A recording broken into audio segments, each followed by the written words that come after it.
우리가 평생에 믿음 생활을 해야 되는데 이 믿음이 무엇인가를 양면이 다 필요해요. 이론과 실제. 그 이론만 알아도 안 되고 또 실제만 있어도 안 되죠. 그런 면에서 보면 히브리서 11장은 우리에게 믿음에 관한 이론과 실제를 너무 자세하게 분명하게 사실적으로 가르친다. 그래서 11장 1절, 2절, 3절에서는 간단하게 믿음이 무언가에 대해서 정의를 합니다. 본질적으로 믿음이 뭐냐. 그리고 4절 이하에서는 끝절까지 사람들의 예를 들어요. 믿음으로 살았던 사람들, 아벨부터 시작해서. 그래서 믿음으로 산다고 하는 것이 뭐냐. 우리가 잘못 생각하면 믿음으로 산다고 하는 것을 이론적으로, 원론적으로만 말하기 쉽습니다. 그래서 많은 사람들이 오랫동안 신앙생활을 하다 보면 알아요. 머리는 다 압니다. 그런데 현실적으로 그게 실천이 안 되는 거예요. 그러면 어떤 분에게 말씀드린 것처럼 그것은 산 믿음이 아닙니다. 우리가 지식도 산 지식이 있고 죽은 지식이 있거든요. 근데 머리로만 하는 것은 죽은 지식입니다. 그러나 그 자신이 알고 있는 지식을 삶의 현장에 인용하고 사용하고 활용하고 이것은 산 지식이에요. 믿음도 마찬가지죠. 우리가 이론적으로만 믿음은 이런 거야. 믿음은 이런 거야. 우리가 이렇게 말하면 사람들이 뭐라 그러는지 아세요? 저도 다 알아요. 그래요. 그런데 알면 뭐 하냐 이거예요. 알면 그 믿음을 우리의 삶에 적용을 해야 될 거 아니에요. 그래서 히브리서 기자는 4절부터 시작해서 아벨부터 시작해서 40절까지 계속 믿음의 사람들의 이야기를 하고 있는 거예요. 그 믿음이 무엇이냐? 믿음으로 산다고 하는 것이 무엇이냐? 우리가 어제까지 쭉 공부한 분들의 믿음의 선조들, 어떤 분들은 그분들을 믿음의 영웅이라고 그러죠. 믿음의 영웅. 믿음의 선조들, 믿음의 사람들의 특징이 뭐였죠? 굉장히 결단력이 있죠. 용기가 있죠. 담대하죠. 특별히 미래지향적입니다. 이스라엘 백성들이 40년을 지나오면서 순간순간 어려운 일을 만날 때마다 하나님을 원망하고 불평하고 포기하고 절망했어요. 왜 그러죠? 과거지향적. 하나님의 약속 한 번만 경험해도 한두 번만 경험해도 그 하나님의 약속들을 경험을 한 것이 있으니까 그것을 적용할 텐데 이스라엘 백성들은 문제를 만날 때마다 과거지향적이에요. 우리가 괜히 나왔다. 왜 우리를 애굽에서 이끌어내서 이런 고생을 하느냐. 그러나 우리가 공부한 믿음의 사람들의 특징은 항상 미래지향적, 하나님의 약속을 바라보고 항상 미래지향적으로 바라보는 특징이 있었다. 오늘 본문에도 보면 몇 분 더 얘기를 하는데 32절에 보면 내가 무슨 말을 더하리요? 기드온, 바락, 삼손, 입다, 사사시대죠. 다윗, 사무엘 및 선지자들의 일을 다 말하려면 내게 시간이 부족하다. 얼마든지 있다. 얼마든지 있다. 그 말이죠. 12장 1절에 보면 이런 분들에 대해서 뭐라고 얘기를 하냐면 이러므로 우리에게 구름같이 둘러싼 허다한 증인들 그랬어요. 우리의 역사상에 다 그 이름을 말할 수 없을 만큼 허다한 구름같이 둘러싼 허다한 증인들이 있다 그런 얘기입니다. 하나님께서 그들을 통해서 일하신 증거들이 허다하다요. 허다하다. 그 다음에 이들에 대해서 또 뭐라고 말씀하냐면 33절 저희가 뭘로? 믿음으로 나라들을 이기기도 하며 이를 의를 행하기도 하며 약속을 받기도 하며 사자들의 입을 막기도 하며 대단하죠. 초자연적이죠. 초인간적이죠. 믿음. 34 불의 세력을 멸하기도 하며 칼날을 피하기도 하며 연약한 가운데서 강하게 되기도 하며 전쟁에 용맹하여 이방 사람들의 전을 물리치기도 하고 이 잔을 물리치기도 하고. 그건 초인간적이에요. 초자연적인. 그러니까 이런 분들의 삶의 모습을 보면 이건 초인간적입니다. 초과학적이고. 그 믿음이라고 하는 것은, 우리가 믿음으로 산다고 하는 것은요, 6절에서 말씀한 것처럼 항상 하나님을 전제하는 거예요. 내 힘으로 사는 게 아니고, 내 지식도 아니고, 내 경험도 아니고, 항상 전능하신 하나님을 전제하기 때문에 믿음으로 사는 사람들에게서는 초자연적인 일들이 일어나요. 아멘. 그러니까 우리는 보이는 세계, 그리고 인간적인 계산, 논리, 합리적 사고, 이런 것으로 살아가는 것은 사실 믿음이 아니죠. 1 더하기 1은 2다. 그건 믿음이 아닙니다. 그건 자연적인, 그건 과학적이고 수학적이고, 그건 자연적인 거예요. 합리적인 거예요.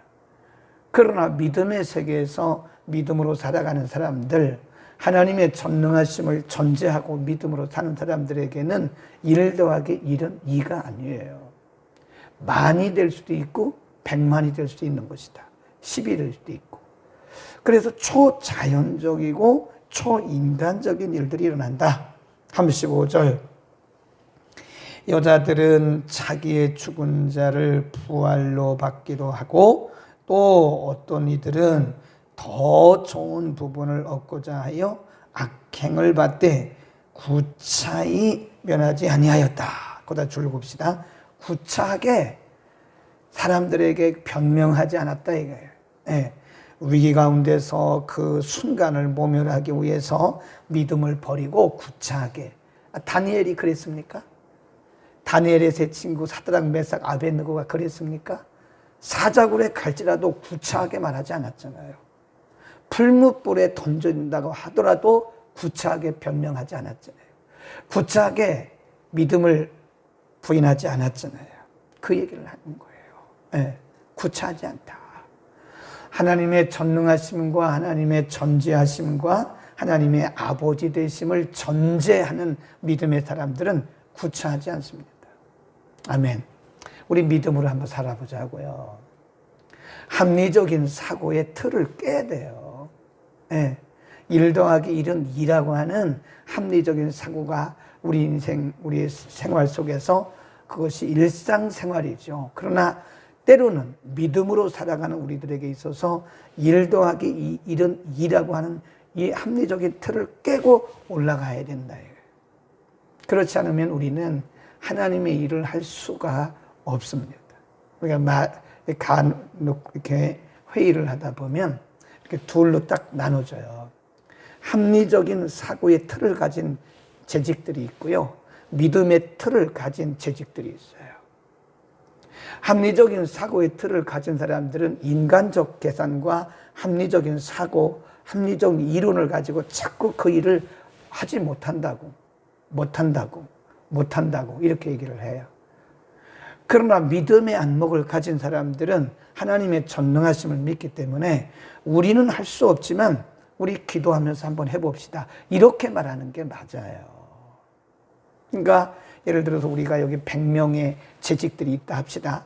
합리적인 사고의 틀을 가진 사람들이 더 많은 재직원이 있다면 그 교회는 큰 일을 하기가 어렵습니다. 계속 발목 잡혀 있는 거예요. 그러니까 교회는 일꾼이 많은 게 중요한 게 아니에요. 믿음의 안목을 가진 사람들이 있는 게 중요한 거지, 아무리 사람들이 많아도 합리적인 사고를 가지고 계산만 하고 앉아 있으면 큰 일을 할 수가 없습니다. 네, 더 이상 진척이 안 돼요. 더 이상 앞으로 나갈 수가 없어요. 계속 발목에 잡혀 있는 거예요. 합리적인 계산, 합리적인 사고의 틀에 잡혀가지고 아무 일도 못하는 거예요.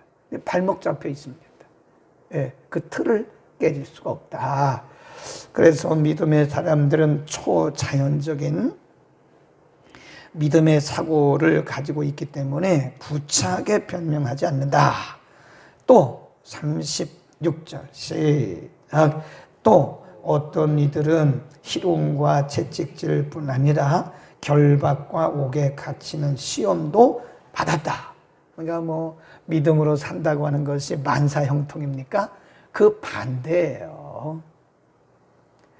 우리가 믿음으로 산다고 해서 우리가 기도하는 내용들이 기도하는 시간에 내가 기도하는 대로 다 응답되냐? 그렇지 않습니다.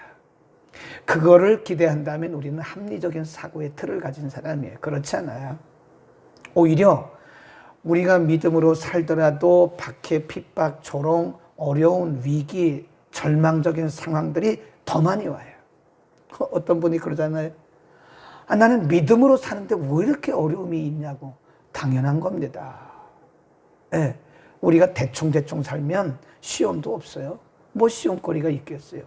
내 방식대로, 내 생각대로, 내 경험대로 해버리면 무슨 시험거리가 있겠어요.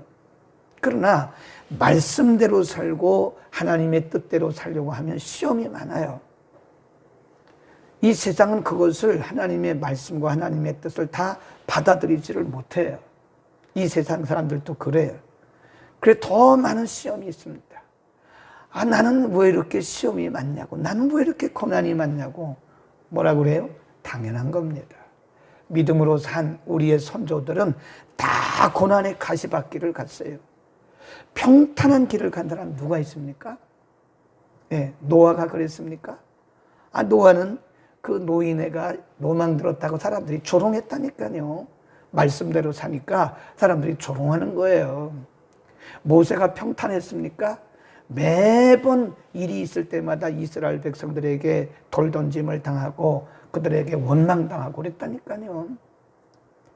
이사야가 평탄했습니까? 믿음으로 살고 기도하니까 평탄했습니까? 아닙니다. 만일 우리가 믿음으로 살면서 평탄하기만을 원한다면 우리는 믿음으로 사는 게 아닙니다. 엄밀히 말해서 믿음으로 사는 게 아니에요. 그냥 합리적으로 그냥 살아가는 거예요. 다니엘이 믿음으로 살았는데 평탄했습니까? 하박국이 믿음으로 살았는데 평탄했습니까? 아니에요. 전혀 반대입니다. 믿음으로 사는 것은 오히려 더 많은 위기와 반대를 당하고 조롱과 핍박이 있을 수도 있는 것이다. 그러나 이겨나갑니다.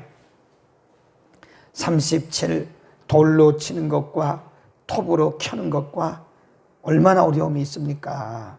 시험과 칼에 죽는 것을 당하고 또 양과 염소의 가죽을 입고 유리하며 궁핍과 환난과 학대를 받았다. 그렇죠. 믿음으로 산 사람들이 다 평탄했어요? 그렇지 않았잖아요. 궁핍, 환난, 칼날, 전쟁, 짐승 얼마나 많은 위기들이 있었어요. 그러나 그 뒤에 보세요. 뭐라고 그랬나? 38 시작. 이런 사람은 세상이 감당치 못하도다. 저희가 광야와 산중과 암열과 토골에 유리하였느니라. 39 이 사람들이 다 뭐로 살았어요? 믿음으로. 다 믿음으로 말미암아 증거를 받았으니 약속을 받지 못하였으니. 40 이는 하나님이 우리를 인하여 더 좋은 것을 예비하였은즉 우리가 아니면 저희로 온전함을 이루지 못하게 하려 하십니다. 더 좋은 약속을 이들은 다 바라봤기 때문에 그런 거다. 그러니까 믿음으로 산다고 하는 것이 쉽지 않아요. 네, 우리가 믿음이 이긴다, 믿음이 이긴다. 네, 그런 얘기도 많이 하는데 사실 믿음으로 산다는 것이 쉽지가 않습니다. 그 각오해야 돼요. 각오. 믿음으로 사는 것은 우리가 하나님의 전능하심을 전제하고 살아가는 것입니다. 아멘.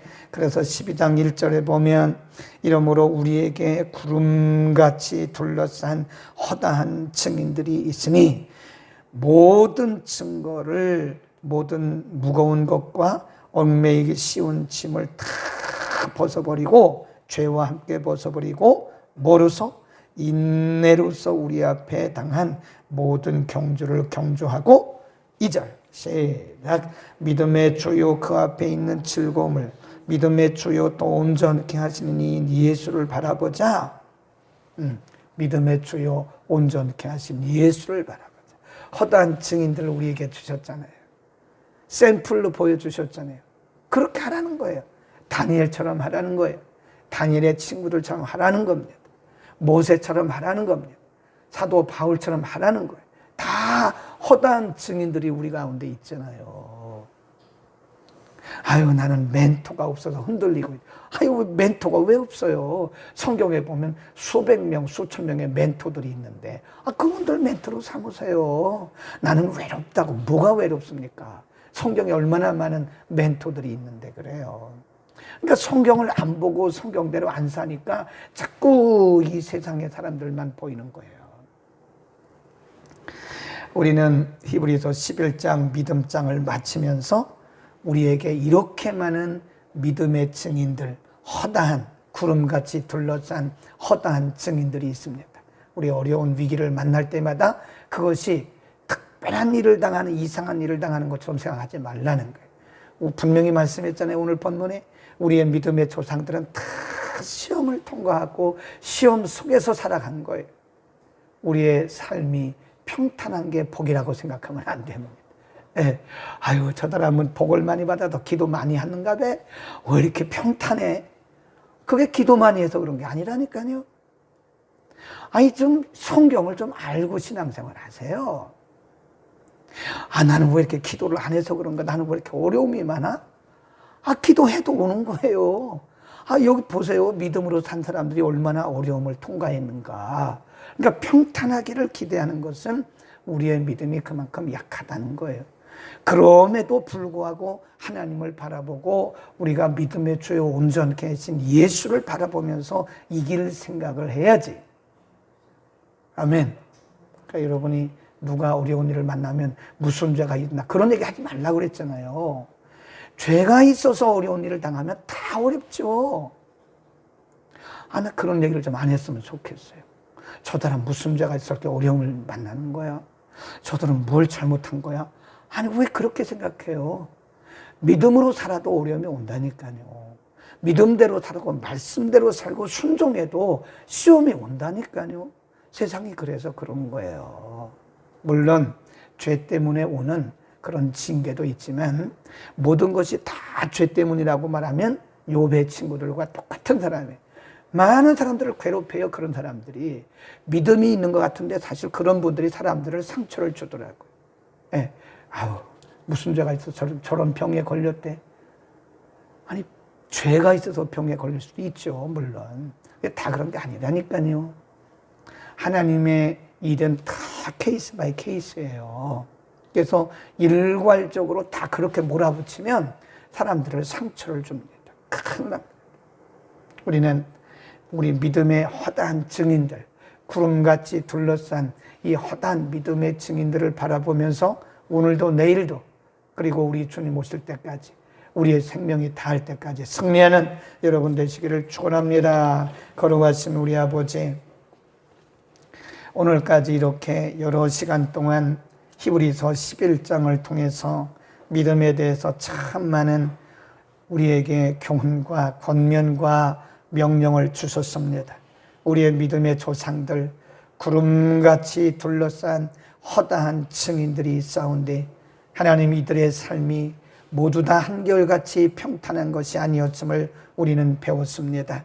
우리는 그러나 이 세상적이고 자기 중심적이기 때문에 평탄한 것이 복이라고 생각하고 평탄한 것만 응답이라고 생각했던 것을 용서하시고 하나님 그럼에도 불구하고 우리의 믿음의 조상들은 세상이 감당할 수 없을 만큼 세상이 감당하지 못하는 사람들로 세상을 큰 믿음으로 승리했던 것처럼 하나님 우리가 믿사오니 우리의 믿음 없음을 용서하시고 우리에게 큰 믿음, 넉넉한 믿음, 이기는 믿음을 허락하여 주옵소서. 주님, 시대적 상황 속에서 많은 사람들이 위축되어 가고 있습니다. 절망과 좌절 속에 빠져가고 있습니다. 하나님 히브리서 11장에서 말씀해 주신 믿음의 선조들의 믿음을 본받게 하시고 우리도 넉넉히 이겨나갈 수 있는 담대한 용기 있는 믿음들을 주옵소서.